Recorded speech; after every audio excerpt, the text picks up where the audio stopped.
Lezing uit het boek Jesaja. Het volk dat wandelde in het donker, ziet een groot licht. Over hen die wonen in het land van de schaduw van de dood, is een licht opgegaan. Gij hebt hun blijdschap vermeerderd, hun vreugde vergroot. Ze verheugen zich voor uw aanschijn, zoals er vreugde is bij de oogst, zoals zij juichen wanneer zij de buit verdelen. Want het juk dat op het volk drukte, de stang op hun schouders en de stok van hun drijver, gij hebt ze stuk gebroken als op de dag van Midjan. Want alle dreunend stampende laarzen en met bloed doordrenkte mantels worden verbrand en verteerd door het vuur. Want een kind is ons geboren, een zoon is ons geschonken. Heerschappij rust op zijn schouders en men noemt hem wonderbare raadsman, sterke God, Vader voor eeuwig, vredevorst. Grote macht en eindeloze vrede zullen toevallen aan de troon van David en aan zijn koninkrijk, zodat het gegrondvest zal zijn en stevig gebouwd op recht en gerechtigheid, van nu af voor altijd. De ijver van de Heer van de machten zal dit bewerken. Het feest van Kerstmis. We leven er naartoe. Wekenlang soms. We bereiden ons voor. We verheugen ons erop. De parochies van Zeeuws-Vlaanderen bieden u steeds weer opnieuw rondom Kerstmis beelden aan, woorden aan, verhalen aan om dit feest extra te vieren, bij u binnen te laten komen. Zo ook dit jaar, ook deze Kerstmis. En we hopen dat de woorden die u hoort, de beelden die u ziet, de liederen die u hoort gezongen worden, dat die u dat gevoel van Kerstmis geven. Dat ze iets bemiddelen van die vreugde van de geboorte van de Heer, de redder van de wereld. Kom, we gaan naar binnen.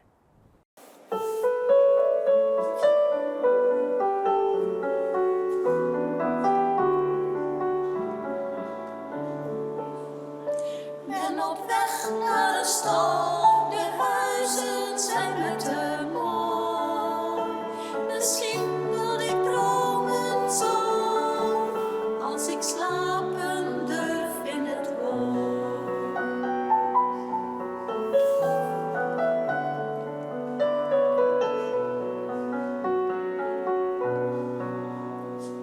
Ik zoek me een moeder die wacht, een vader die zwijgt en begrijpt.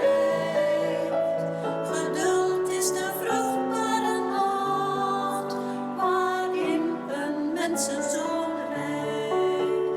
Ben op weg naar de stal, de huizen zijn mij te mooi. Misschien dat ik dromen zal, als ik slapen durf in het woord.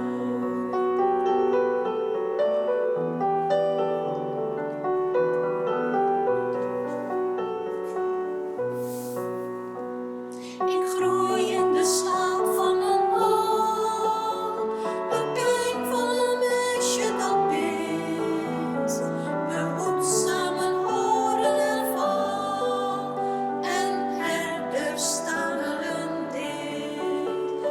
Ben op weg naar een stal, de huizen zijn mij te mooi. Misschien dat ik dromen zal, als ik slapen durf in het woord.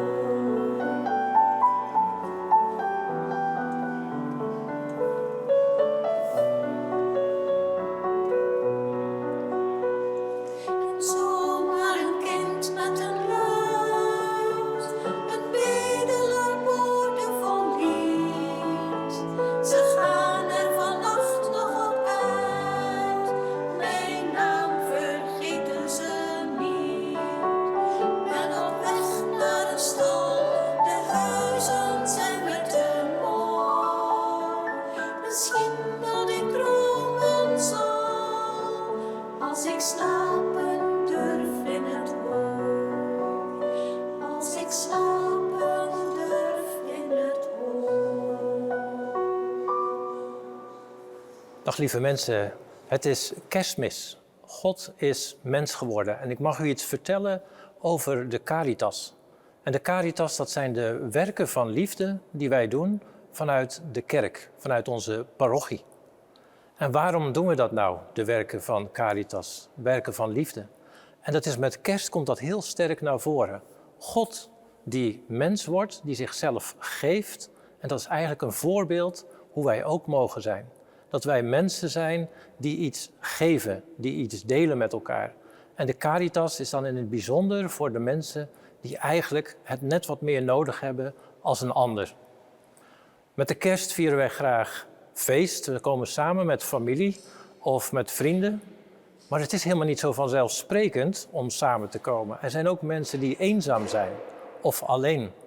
Mensen die misschien het niet zo heel breed hebben om feest te vieren, om samen te komen om te eten. En dan willen wij er als kerkgemeenschap voor deze mensen ook zijn. Zoals God naar ons toe is gekomen, willen wij ook vanuit de Caritas deze mensen bijstaan.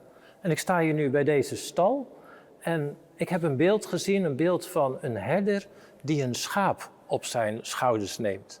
En ik denk dat dat een heel mooie afbeelding zou kunnen zijn voor de Caritas. Als iemand misschien moeite heeft om zelf te kunnen lopen of zelf in beweging te zijn of zelf iets te kunnen dragen, dan kan de Caritas meehelpen dragen zoals deze herder ook het schaapje draagt. En zo willen wij Caritas zijn in deze gemeenschap, in deze parochie. Wij willen die liefde die God ons geeft met kerst. God wordt mens. Hij geeft zichzelf geheel en al aan ons in een kerststal, in alle eenvoud. En zo willen wij datgene wat Hij ons geeft, ook die wereld in helpen. Ook in alle eenvoud. Om mensen bij te staan die het misschien iets minder hebben. Mensen bij te staan die hulp nodig hebben. Op wat voor een manier dan ook. Financieel of met spullen of misschien ook geestelijke nood. Wij willen graag de mensen bijstaan vanuit de Caritas. En dat is wat wij doen. En kerst is daar een heel mooi voorbeeld van. Dat God naar ons toe komt. En dat wij als gelovige katholieke mensen ook naar de mensen buiten deze muren van de kerk toe gaan. En ik wens u ook namens de Caritas een zalig kerst toe. En ook alvast een heel mooi en een gelukkig, vreugdevol 2026.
Misschien heeft u zich wel eens afgevraagd van wie was Jezus? Of waarom is de Bijbel nog steeds het meest gelezen boek? Als dat zo is, dan is de Alpha-cursus misschien iets voor u. We starten nu weer, nadat we eerst in Hulst en in Terneuzen een serie Alpha-cursus hebben gedaan, starten we nu weer in Hulst met een nieuwe serie in het nieuwe jaar. Alpha-cursus is bedoeld om op een laagdrempelige manier kennis te maken met het christelijk geloof. Zo'n avond van een Alpha-cursus die begint altijd met een gemeenschappelijke maaltijd om 6 uur. En daarna volgt er een inleiding op het onderwerp met de mogelijkheid tot een gesprek in een kleine groep. De serie Alpha-cursussen bestaat uit 10 avonden, 10 dinsdagavonden. En we starten op 13 januari. En het vindt plaats hier in het parochiecentrum, pal tegenover de hoofdingang van de basiliek. En misschien denkt u van, heb ik daar nog specifieke voorkennis voor nodig om daar mee te kunnen doen? Nee, dat is helemaal niet nodig.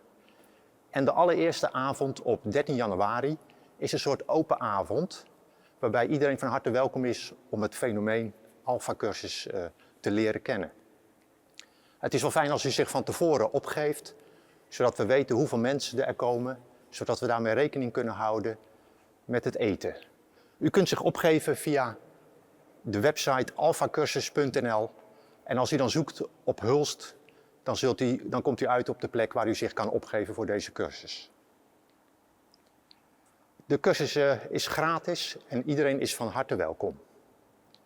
En misschien vraagt u zich af van, hoe kan het nou dat we eigenlijk na 2000 jaar, ruim 2000 jaar nog steeds met kerst de geboorte van het Christuskind Jezus vieren?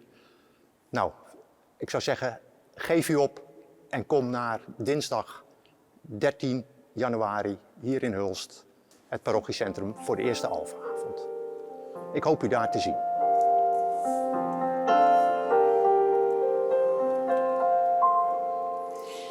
In de bleak midwinter, frosty wind made moan. I stood hard as iron, water like a stone. Snow had fallen, snow on snow, snow on snow. In the bleak midwinter, long, long ago.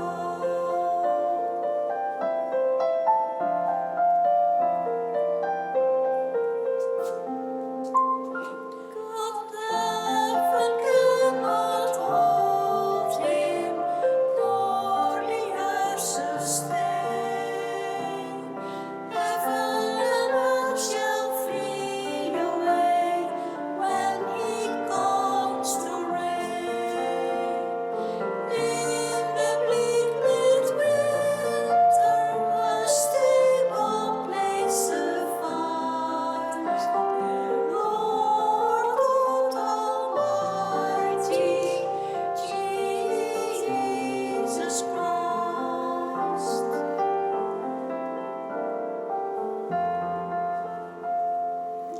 Angels and archangels, they have gathered there.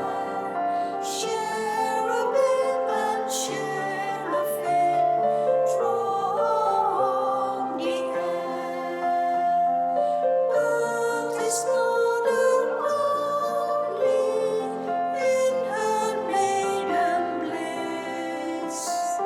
Worship the beloved with a kiss.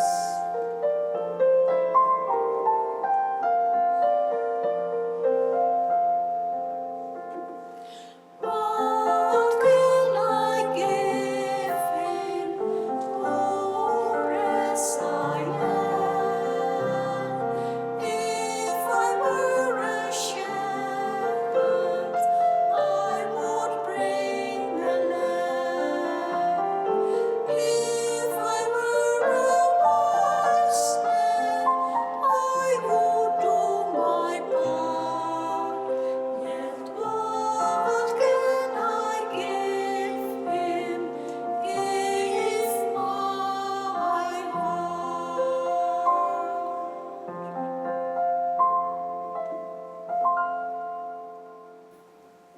Laat ons bidden. God, er is zoveel dat ons bezighoudt, dat ons hart beroert. U kent ons, soms beter dan dat wij onszelf kennen. En u weet wat er in ons omgaat. De wereld om ons heen, de wereld dichtbij en ook zoveel verder weg, zoveel vraagt om ons gebed.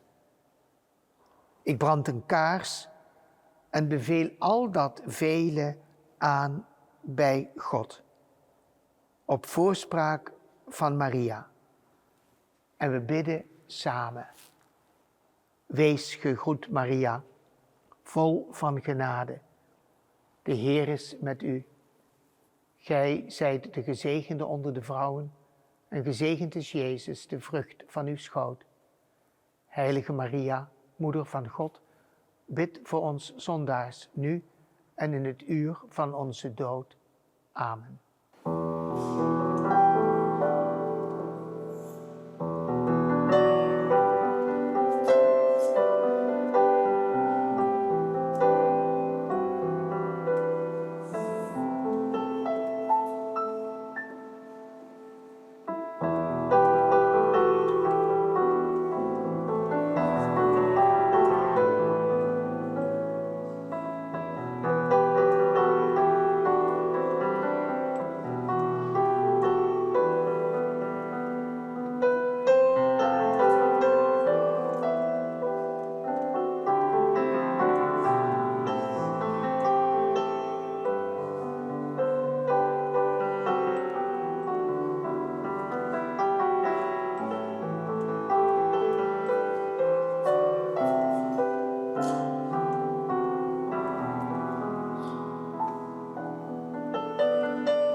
Lezing uit het Heilige Evangelie volgens Lucas.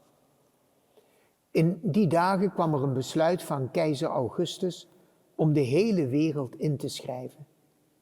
Deze eerste inschrijving vond plaats toen Quirinius landvoogd van Syrië was. Allen gingen op weg om zich te laten inschrijven, ieder naar zijn eigen stad.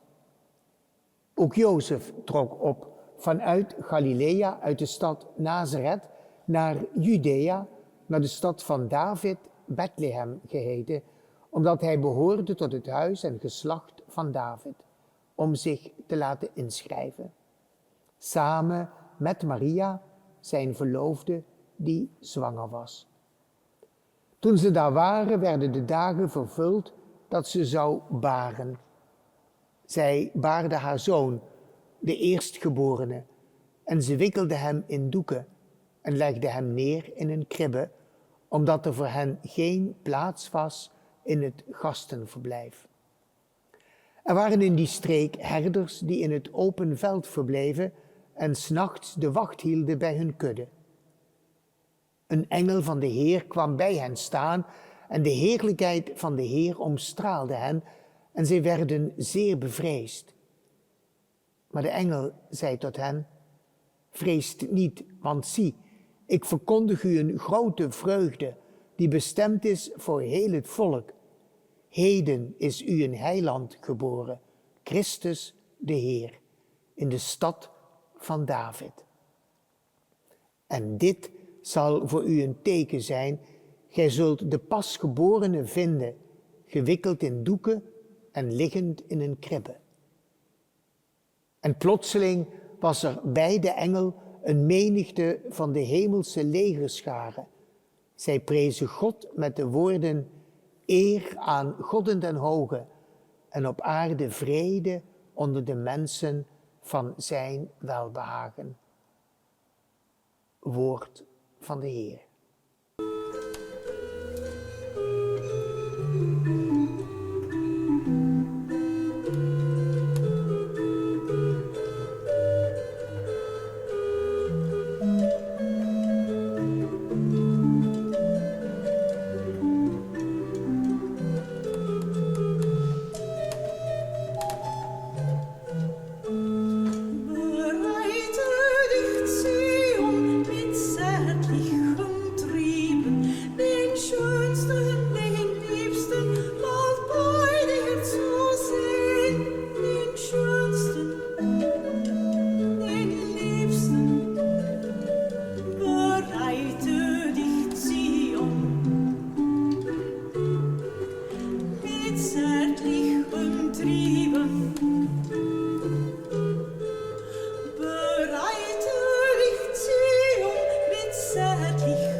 Mijn herinneringen aan de kerstvieringen in de 30 jaren van de vorige eeuw.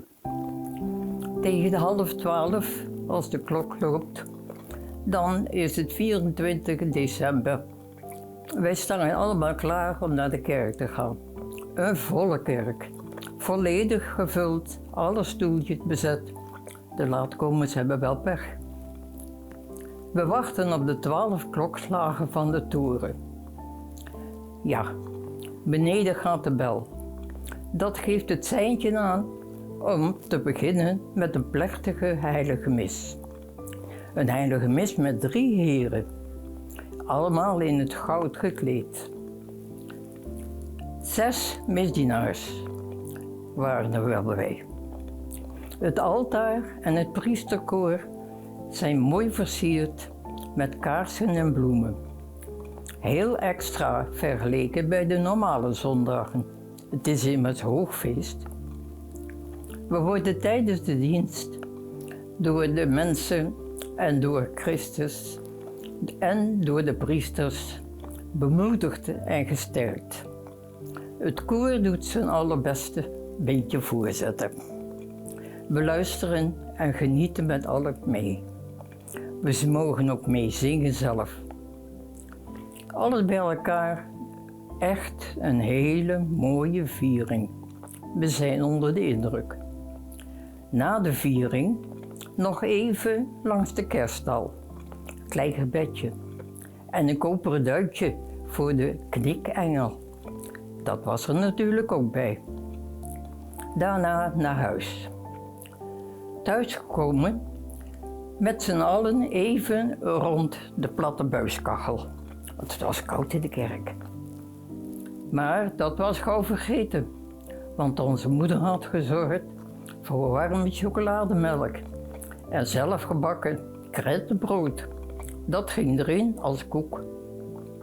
Verder werd de dag eigenlijk best rustig. In de late namiddag dan werd de tafel gedekt. Het lekkere eten, als moeder kon goed koken, kwam op tafel en we genoten met z'n allen op een rustige, stille manier. 6:30. Het was tijd voor de rozenkrans. Alle kinderen op de knietjes, richting kruisbeeld, werd er samen gebeden. Om 7:00 was het dan tijd voor de kleintjes. Die moesten naar boven. Voldaan en met een dankbaar gevoel gingen die onder de wol. De anderen, daar weet ik niet wat die gedaan hebben die avond, want ik was nog maar een kleintje. Mooie herinneringen. Zo vielen wij in slaap, omringd door 14 engeltjes. Kerstmis in de 20er jaren van deze eeuw. Druk, druk en bezorgd. Wie zorgt er voor de kerststal? En zijn de boodschappen allemaal binnen? Zijn de bestellingen op tijd de deur uit? Is onze outfit wel in orde? En vooral, zijn de geschenken allemaal klaargelegd? We kunnen overal ja op zeggen. Dus alles wordt een vinkje gegeven. En het feest kan komen. 25 december, kerstmis. Jezus komt, de Zoon van God. Hij wil onder de mensen komen wonen. Hij heeft ook geschenken bij zich, zoals troost, genezing, vergiffenis, vriendschap en noem maar op, nog heel veel meer. Maar hij heeft ook een boodschap voor ons. En hij zegt ons, doet evenzo. Volg mij. Ja, maar hoe? Ook daarop heeft Jezus het antwoord. Vraag het en vertrouw op onze Vader die in de hemel is. Hij weet precies welk pad of je moet bewandelen. En hij zal je geven wat je daarvoor nodig hebt. Het is het pad van geloof, hoop en liefde. Mensen van goede wil, kom, gaan jullie ook meelopen? Voor u en voor alle mensen op de gehele wereld een vredig en zalig Kerstmis. In de naam van de Vader en de Zoon en de Heilige Geest. Amen. Zie, de maagd is zwanger en zal een zoon ter wereld brengen. En gij zult hem de naam Immanuel geven. Dat wil zeggen, God met ons. Beste parochianen, namens de parochie wens ik u en uw dierbaren Gods zegen, bescherming en vrede. On behalf of the parish, I wish you and your loved ones God blessing, protection and peace. Merry Christmas. A nome della parrocchia auguro a tutti voi e ai vostri cari la protezione, la benedizione e la pace di Dio. Buon Natale. باسم الرعية أتمنى لكم ولأحبائكم بركة الله حمايته وسلامه. عيد ميلاد مجيد. En nombre de la parroquia les deseo a todos ustedes y a vuestros seres queridos la bendición, la protección y la paz de Dios. Feliz Navidad. Zalig Kerstfeest. In de naam van de Vader en de Zoon en de Heilige Geest.